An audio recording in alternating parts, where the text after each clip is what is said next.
Hey guys, Power1701 here, and today we are looking at the Ultrasabers Electrum Wind. This, of course, is the Ultrasabers' take on the Mace Windu saber used in Attack of the Clones and Revenge of the Sith. This is on loan to me from my friend Greg, and it looks pretty good. I definitely appreciate him letting me borrow it. Been a while since I got to do an Ultrasabers review. And I like the cover tape wheel right here. Nice pommel. The gold looks pretty good on it. It's definitely kind of a dull gold, not a shiny gold. But it looks really good. And the silver, of course, is their kind of normal silver. It's not like super glossy or anything. Got the windows right here on the emitter. Got your screw here that holds tension on your blade. You can actually take a hex screwdriver or an Allen wrench, whatever you want to call it, right there, and the blade is removable. Got a nice plastic piece right here. It's got definitely a good grip on it. It's a little loose. You can't really. It's a little loose. Can't really hear it. The button's right here. There's your activation switch, non-illuminated AV switch. It's actually got some good grip right there. Of course, you got your hard plastic grips here, much like on their graphics. That is a hard plastic, not a rubber.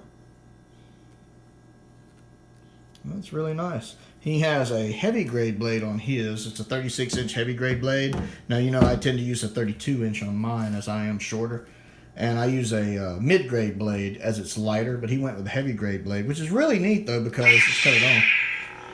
The blade, of course, being a standard blade, has that kind of core effect, and having a heavy grade blade, which is twice as thick, gives it even more of a core look right here that I'm not used to, because mine, being a mid-grade blade, is usually thinner. It still has a core look, but the core look is more noticeable on this thicker blade, and I actually really like that.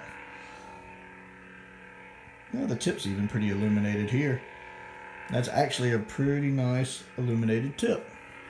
That's not just a trick of the camera. That actually does look like that. One thing I actually really like, I don't know how well you can see it, is the windows are actually a different color, because the LEDs mixing to make the purple are down in the hilt. And because of that, it's not showing up as well on camera, I think.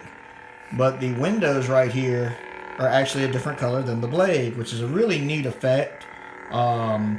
The windows right here are actually more of a magenta color, more like the Bane's Heart Ultrasabers color, whereas in the blade is actually purple.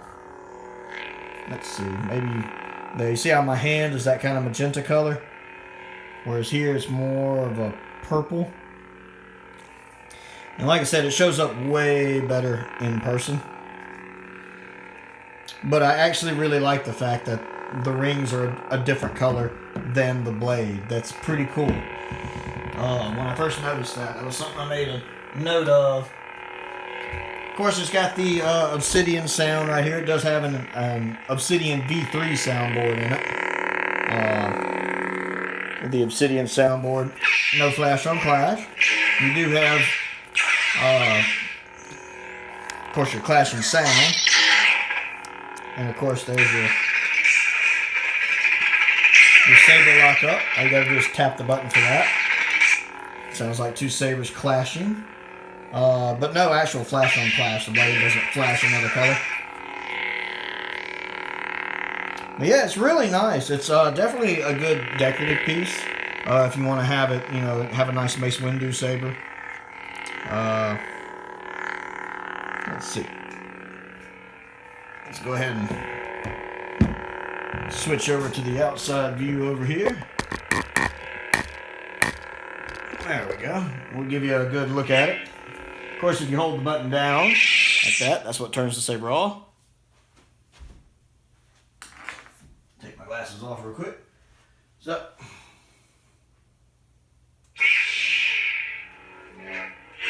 it's got a little bit of a wobble from the blade. I can feel slightly. And then right here, this little black piece does kind of slide in my hands a little. Nothing bad by any means.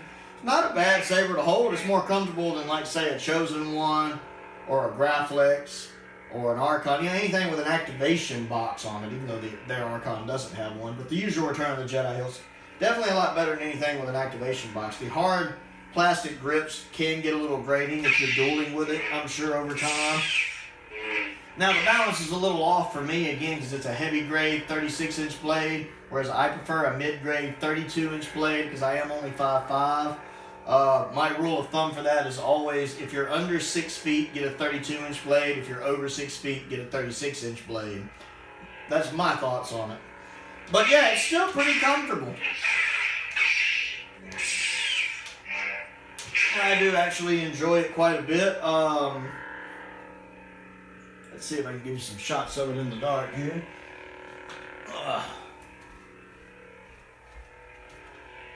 There you go.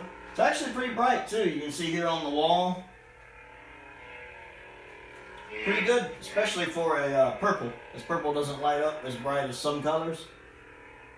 But yeah. It's pretty good. Like I said, it's a little bigger than the stuff I usually get. But I actually really like it. It's not necessarily something I would want to own, but I definitely appreciate Greg letting me take a look at it. Let's come back over here. There was a couple more things I think I wanted to do comparisons to. Oh! Let's see. I need to wash some dishes. Let's see. We have that there. Here's a look at it next to a Prophecy, which is something more the size I tend to wield. Everybody who watches my channel knows I'm a huge fan of the Prophecy. As you can see, this is much larger than a Prophecy. Much, much larger. Yeah, this is something more my speed that I tend to duel with. And here's it next to the Ultrasabers Graphlix. And it's even bigger than the Graphlix. And the Graphlix itself is a pretty beefy little saber. So this bad boy right here it's a big boy. Still fairly comfortable to hold for its size. Not quite up my alley. But definitely a nice saber. So yeah, the Ultrasabers Electrum Wind, their take on a Mace Windu saber. What do you think of it? Comment down below and let me know your thoughts on this particular hilt. Other things to do, click the like button, click the subscribe button, click the bell for notifications. Also, check out my other channel, Another Sci-Fi Guy, where I talk about other sci-fi related content, especially Doctor Who. If you're a Doctor Who fan, you'll want to check it out. I put up new videos every day on that channel. But most importantly, stay safe out there, and thank you for watching.